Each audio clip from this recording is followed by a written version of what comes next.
Hello दोस्तों, आपको स्वागत करता हूं तरंग इलेक्ट्रॉनिक्स चैनल में। तो दोस्तों, आज इस वीडियो में आपको जो दिखाऊंगा कि एक्चुअली ये जो वीडियो मैं बनाता हूं, एक व्यूअर्स ने कमेंट किया है कि सर सीआरटी पीसीबी के अंदर कौन पोजीशन पर वोल्टेज चेक करना माना है। तो दोस्तों, एक्चुअली वोल्टेज ये एक सही बात है कि सभी पॉइंट पर आप वोल्टेज नहीं चेक कर सकते हो। तो वो कौन कौन पॉइंट है और कौन कौन पोजीशन है, और तो दोस्तों, तो इसीलिए आपको जो ध्यान रखना पड़ेगा, तो आपको जो बताना चाहता हूँ आप देखिए। मेनली आपको आज C R T P C B को पर बताऊँगा कि कौन कौन पोजीशन पर आप वोल्टेज नहीं चेक कर सकते हो, ठीक है। और चेक करने के बाद आपका प्रॉब्लम भी हो सकता है, ठीक है। तो चलिए, तो फर्स्ट आपको जो ध्यान रखना पड़ेगा कि ये जो मीटर होता है, मीटर का जो अलग अलग रेंज जो होता है, ये आपको ध्यान रखना पड़ेगा कि बहुत मीटर जो मार्केट पर देखा जाता है वो डीसी वोल्ट चेक करने के लिए जो अलग ऑप्शन होता है, और ये जो रोटरी सिस्टम होता है, ये आपको ध्यान रखना पड़ेगा। आप डीसी वोल्ट चेक करेगा तो ये जो सिंबल देखा जाता है, ठीक है, ये जो सिंबल आप देखिए, ये जो वी टाइप जो सिंबल देखा जाता है, ये सिंबल डीसी वोल्ट चेक करने के लिए ऑप्शन है, ठीक है। और एसी वोल्ट चेक करेगा तो ये जो वी का पास इस टाइप जो सिंबल है, ये एसी वोल्ट चेक करने का ये मीटर का पॉइंट है, ठीक है। ये आपको ध्यान रखना पड़ेगा। तो अब जब डीसी वोल्ट चेक करेगा, डीसी वोल्ट क्या होता है कि डायोड का पॉजिटिव साइड पर जितना वोल्ट होता है वो सभी डीसी वोल्ट होता है, ठीक है। और चॉपर से जो वोल्टेज आउटपुट होता है और ईएसटी पिन से जो अलग अलग वोल्टेज आउटपुट होता है सभी एसी वोल्ट होता है, और डायोड का बाद डीसी हो जाता है, ठीक है। और मेन जो एसी सप्लाई पीसी पर इन होता है वो एसी वोल्ट होता है, और ये चारों रेक्टिफाइड डायोड होने के बाद ये डीसी हो जाता है, ठीक है। और ये डीसी वोल्ट जब मान लो ये चॉपर का एक पिन पर इन होता है और इन होने के बाद चॉपर का ये पिन से आउटपुट होता है तो ये एसी हो जाता है, ठीक है। तो ये जो चॉपर का आउटपुट पॉइंट है, आउटपुट पॉइंट से जो जो जितना वोल्ट आउटपुट होता है सभी एसी वोल्ट होता है, और एसी वोल्ट आउटपुट होने के बाद उसका पास जरूर एक डायोड देखा जाता है जो डीसी करके पीसीबी को पूरा सप्लाई देता है, ठीक है। तो ये डीसी वोल्ट आउटपुट होने के बाद जब ईएसटी पर जाता है, एसी डीसी वोल्ट 110 वोल्ट, और जाने के बाद ईएसटी ऑन होने के बाद ईएसटी पिन से जो जो वोल्ट आउटपुट होता है सभी एसी होता है। और मान लो ये 180 वोल्ट लाइन है, लाइन से जो वोल्टेज ये 180 वोल्ट लाइन है, ये 180 वोल्ट लाइन से ये एसी वोल्ट आउटपुट होता है, और एसी वोल्ट के बाद ये डायोड के पॉजिटिव पिन पर डीसी हो जाता है। तो इसीलिए ये जो हीटर पॉइंट होता है, हीटर से जो वोल्टेज ये एसी वोल्टेज ये आपको देखने को मिलता है जो 4 वोल्ट के आसपास होता है, ठीक है। ये आपको ध्यान रखना पड़ेगा। तो चलिए, उसका बाद आपको जो ध्यान रखना पड़ेगा कि आप मान लो 110 वोल्ट का लाइन ऑफ वोल्टेज चेक करेगा, तो ये चेक करने के लिए आपको मीटर रेंज को आपको चेंज करना पड़ेगा, क्योंकि आपको 200 डीसी रेंज पर आपको सिलेक्ट करके चेक करना पड़ेगा, और 600 वोल्ट पर रख के आप चेक कर सकते हो। आप इसका जो नियम होता है कि जितना वोल्ट आप चेक करेगा उसी से हाई रेंज का पॉइंट पर रख के आपको चेक करना पड़ेगा, ठीक है। आप मान लो 20 वोल्ट रेंज पर रख के ये 110 वोल्ट चेक करेगा तो आपका मीटर भी प्रॉब्लम हो सकता है, ये आपको ध्यान रखना पड़ेगा, ठीक है। तो चलिए, तो इसलिए मैं अधिक टाइम 200 डीसी रेंज पर ही रख के मैं सब कुछ टेस्ट करता हूँ, ठीक है। और एक बात आपको ध्यान रखना पड़ेगा कि जब जिस टाइम ये C R T P C B normal जो स्टैंड बाई मोड पर होगा, ठीक है। स्टैंड बाई मोड क्या होता है? स्टैंड बाई मोड मतलब ईएसटी ऑन नहीं होगा इस टाइम, ठीक है। और उसी टाइम आप वोल्ट ये जो आउटपुट ट्रांजिस्टर होता है, ये ट्रांजिस्टर का जो कलेक्टर पिन है, यहाँ पर आप वोल्टेज चेक कर सकते हो। जब ये ट्रांजिस्टर ऑन हो जाएगा तो यहाँ पर आप वोल्टेज नहीं चेक कर सकते हो। आप चेक करेगा तो आपका मीटर तुरंत खराब हो जाएगा। तो दोस्तों, उसका बाद आपको जो बताना चाहता हूँ कि जो पावर सेक्शन होता है, ठीक है, ये S T R power section भी हो सकता है, ट्रांजिस्टर पावर सेक्शन भी हो सकता है। तो अभी मेरे पास ये चाइना पीसीबी है, तो कुछ भी पीसीबी हो सकता है, ठीक है। उसका जो पावर सेक्शन होता है, ये जो हॉट सेक्शन होता है, ये पावर सेक्शन ओके होगा तो ये पावर सेक्शन का ये जो ट्रांजिस्टर ओके होगा तो ये जब ऑसिलेशन शुरू हो जाएगा, पावर सेक्शन ओके होने का बाद ऑसिलेशन शुरू हो जाएगा, तो ये पावर सेक्शन ट्रांजिस्टर होगा और एसटीआर होगा, कुछ भी हो सकता है। उसका जो सप्लाई पॉइंट होता है, मान लो ये कलेक्टर पिन है, जो सप्लाई पिन होता है ट्रांजिस्टर का, यहाँ पर आप वोल्टेज नहीं चेक कर सकते हो, ठीक है। तो और जब पावर सेक्शन फॉल्ट हो जाएगा तो यहाँ पर आप वोल्टेज देख सकते हो। जब ये ऑन कंडीशन होगा तो यहाँ पर आप वोल्टेज चेक करेगा तो आपका मीटर तुरंत ख़राब हो सकता है। ठीक है, तो चलिए आपको और डिटेल क्लियर मैं कर देता हूँ, क्योंकि देखिए मेरा पास ये जो मीटर है, ये मीटर से मैं आपको चेक करके दिखाऊंगा, क्योंकि ये मीटर का अंदर प्रोटेक्शन है। जो प्रोटेक्शन आप देख सकते हैं, जो मीटर का ये पॉइंट पर देखिए जो लिखा है, ठीक है, ये पॉइंट पर ये दोनों जो जैक है, ये जैक का ये पॉइंट पर आप देखिए यहाँ पर लिखा है काट 600V।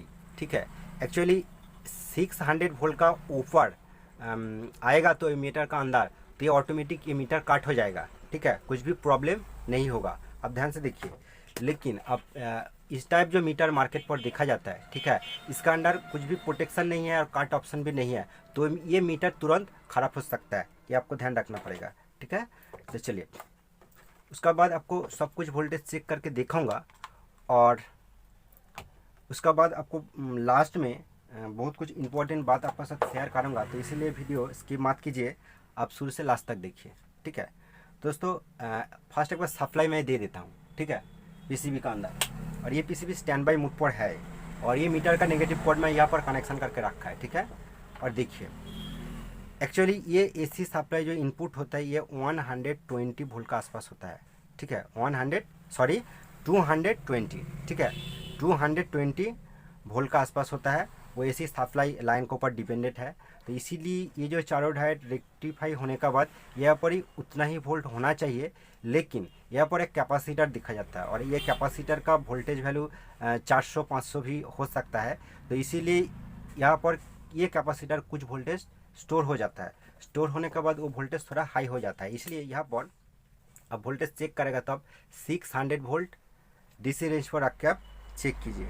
ठीक है, और ये हॉट सेक्शन है, हॉट सेक्शन का नेगेटिव अलग है, और ये मैं कूल सेक्शन का नेगेटिव के साथ कनेक्शन किया, ये नेगेटिव अलग है, तो इसलिए मैं ये पॉइंट को ओपन कर दिया। ठीक है, ओपन करने के बाद आपको कैपेसिटर पॉइंट पर वोल्टेज चेक करके देखा तो आप देखिए यहाँ पर 330 वोल्ट का आसपास ये देखा जाता है। ठीक है, और आप ये कूल जो नेगेटिव होता है, ये जो कूल साइड का नेगेटिव यहाँ पर रख के आप ये पोजीशन पर वोल्टेज चेक करेगा तो प्रॉपर वोल्टेज देखने को नहीं मिलेगा, ये आपको ध्यान रखना पड़ेगा। ठीक है, क्योंकि कूल सेक्शन का नेगेटिव अलग है और ये हॉट सेक्शन का जो नेगेटिव ये अलग है। ठीक है, ये आपको फर्स्ट ध्यान रखना पड़ेगा। तो चलिए उसका बाद आपको जो दिखाऊंगा कि ये देखिए 110 वोल्ट लाइन का जो लाइन सप्लाई वोल्ट, ये देखिए 110 वोल्ट। ठीक है, और देखिए आपको जो दिखाना चाहता हूँ कि देखिए ये हॉट सेक्शन का नेगेटिव है, और ये नेगेटिव का ये जो पॉजिटिव सप्लाई ये एक चॉपर का पिन पर जाता है। ठीक है, ये चॉपर का पिन पर जाता है, और ये चॉपर का इंटरनल ये कॉयल है, ये कॉयल से ये पिन से वोल्टेज आउटपुट होता है, जो वोल्टेज ट्रांजिस्टर पर जाता है, और एसटीआर होगा तो एसटीआर पर जाएगा। तो आप ध्यान दीजिए, मैं यहाँ पर टच करता हूँ, यहाँ पर वोल्टेज देखिए अभी नहीं है। अब देखिए आपको दोबारा देखा तो आप ध्यान से देखिए, ये देखिए ये हाई वोल्टेज के बाद ये काट हो जाता है, और ये लॉन्ग टाइम रखेगा तो मीटर भी प्रॉब्लम हो सकता है। देखिए ये मीटर काट हो जाता है, जस्ट टच करता हूँ, आप देखिए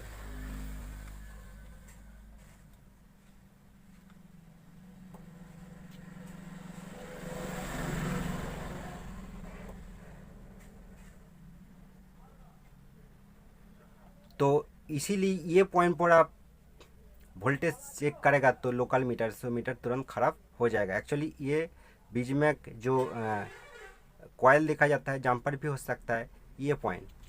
ठीक है,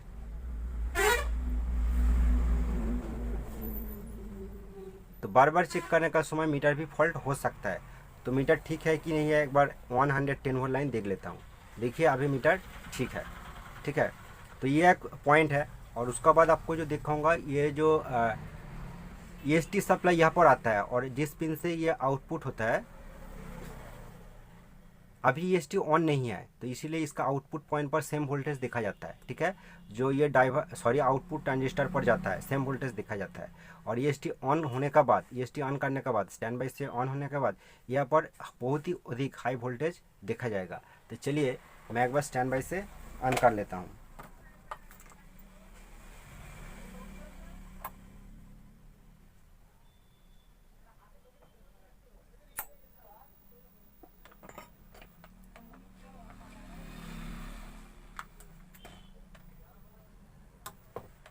तो मैं स्टैंड बाई से ऑन किया, और ऑन करने के बाद आपको जो दिखाता हूँ, देखिए अभी यहाँ पर 110 वोल्ट है, ठीक है। और उसका बाद ये जो आउटपुट पॉइंट है, यहाँ पर वोल्टेज आप देखिए, मीटर पर फॉलो कीजिए,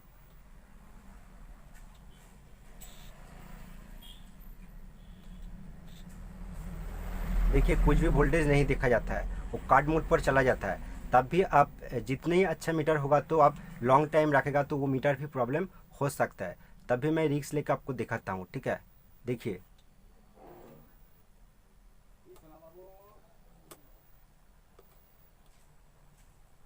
ये काट हो जाता है और एक्यूरेट वोल्टेज आप देखने को नहीं मिलेगा, ठीक है, ये आपको ध्यान रखना पड़ेगा। तो अभी मीटर ओके है कि नहीं है, एक बार 100 वोल्ट लाइन चेक करके देख लेता हूँ। देखिए अभी मीटर तब भी ओके है, ठीक है। तो उसका बाद आपको 180 वोल्ट लाइन दिखाता हूँ। देखिए 180 वोल्ट लाइन पर 148 वोल्ट ये स्टेप भी ऑन है, ठीक है।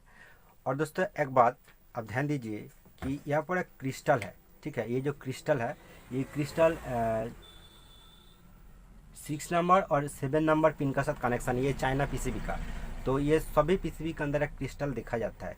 ये क्रिस्टल पिन पर आप मीटर से वोल्टेज चेक मत कीजिए। ईएसटी ऑन होने का बाद, ठीक है, आप स्टैंड बाई मोड पर चेक कर सकते हो। ऑन होने का बाद लॉन्ग टाइम मीटर का कॉर्ड रखेगा और यहाँ पर आप टच करके रखेगा तो ईएसटी का जो ऑसिलेशन ये बहुत हाई हो जाएगा। हाई होने का बजाय पिक्चर टीवी फॉल्ट हो सकता है, आउटपुट ट्रांजिस्टर भी काट जाने का चांस होता है। ये आपको ध्यान रखना पड़ेगा, ठीक है। चलिए मैं सप्लाई ऑफ कर दिया। ये कुछ पॉइंट आपको जो देखा ये आपको सिर्फ ध्यान रखना पड़ेगा। और आप ये जो बेसबोर्ड होता है, बेसबोर्ड का ये जो G2 पिन होता है, G2 पिन पर आप वोल्टेज चेक कर सकते हो, कुछ भी प्रॉब्लम नहीं होगा, ठीक है। लेकिन ये जो EST का फाइनल एनर होता है, ठीक है, यहाँ पर वोल्टेज आप कभी चेक मत कीजिए, क्योंकि ये पॉइंट पर चेक करने के बाद आपका कुछ भी मीटर हो तो वो फॉल्ट हो जाएगा, ठीक है, तुरंत ख़राब हो जाएगा। ये आपको ध्यान रखना पड़ेगा। और एक बात आपको जो बताना चाहता हूँ, ये जो डिजिटल मीटर है, ये मीटर से अब मच्छर मरने का जो बैट होता है, ठीक है, उसका जो आउटपुट वोल्टेज होता है वो भी बहुत हाई होता है। तो वो कॉइल का आउटपुट वोल्टेज आप चेक करेगा तो वो चेक करने का साथ साथ आपका डिजिटल मीटर फॉल्ट हो जाएगा। ये आपको ध्यान रखना पड़ेगा। तो इस तरह बहुत डिवाइस है, ये आपको नॉलेज में रखना होगा। और एक बात आपको इस वीडियो में जो बताना चाहता हूँ, तो आपको बात है कि जिस पोजीशन पर जितना वोल्ट होता है उसी से थोड़ा सा हाई रेंज पर, मीटर का हाई रेंज पर रख के आपको वोल्टेज चेक करना पड़ेगा। तो न्यू टेक्नीशियन को डाउट लगेगा कि ये पोजीशन पर कितना वोल्ट होना चाहिए और ये पोजीशन पर कितना वोल्ट होना चाहिए, उसका ऊपर उसका नॉलेज नहीं है। तो इसलिए सीधा एक सिंपल सा आप दिमाग लगाएगा तब देख सकते हो कि मेन जो सप्लाई लाइन होता है उसका अंदर जो कैपेसिटर देखा जाता है, वो कैपेसिटर का वोल्टेज वैल्यू क्या है वो आप एक बार देख लीजिए। मान लो ये जो 110 वोल्ट लाइन का जो कैपेसिटर होता है, इसका वोल्टेज वैल्यू होता है 160 वोल्ट, ठीक है, 160 वोल्ट। तो ये 110 वोल्ट का लाइन का कैपेसिटर है, ठीक है। तो इसीलिए आपको आइडेंटिफाई करना होगा कि 160 वोल्ट जिस लाइन पर कैपेसिटर देखेगा, 160 वोल्ट का ऊपर वो लाइन पर कभी वोल्टेज नहीं जाएगा, ठीक है। तो आप 160 वोल्ट लाइन चेक करेगा तो आप 200 वोल्ट रेंज पर रख के चेक कर सकते हो, 60 वोल्ट रेंज पर रख के चेक कर सकते हो, ठीक है। और ये जो 180 वोल्ट लाइन होता है, ये 180 वोल्ट लाइन का जो कैपेसिटर देखा जाता है 250 वोल्ट का कैपेसिटर देखा जाता है, ठीक है, 250 वोल्ट का कैपेसिटर देखा जाता है। तो यहाँ पर 250 वोल्ट का ऊपर कभी वोल्टेज नहीं आएगा, ठीक है। तो आप 200 वोल्ट लाइन पर आप 60 वोल्ट रेंज पर रख के टेस्ट कर सकते हो। लेकिन वो 180 वोल्ट का लाइन है तो इसलिए 200 रेंज पर ही रख के हम लोग टेस्ट करता हूँ। कभी कभी LG सेट का अंदर देखा जाता है कि 210 वोल्ट 220 वोल्ट भी हो जाता है, तो वहाँ पर भी इस तरह वोल्ट ये पॉइंट पर वोल्टेज आपको देखने को नहीं मिलेगा। तो आप उसी से ज़्यादा रेंज पर मीटर का रेंज पर रख के वोल्टेज चेक कीजिए, ठीक है। लेकिन जिस लाइन पर आप ध्यान रखना पड़ेगा कि जिस लाइन पर जिसका वोल्टेज वैल्यू कैपेसिटर होता है उसी से हाई वोल्टेज कभी नहीं जाएगा, और उसी से हाई वोल्टेज जाएगा तो कैपेसिटर फट जाएगा। ये आपको ध्यान रखना पड़ेगा। और जिस लाइन का कैपेसिटर, मान लो ये 110 वोल्ट लाइन का कैपेसिटर 106 वोल्ट कैपेसिटर है, तो वो फट गया तो आपको आइडेंटिफाई करना होगा कि ये लाइन का वोल्टेज वो बढ़ गया, कुछ भी प्रॉब्लम के बजाय वो वोल्टेज बढ़ गया।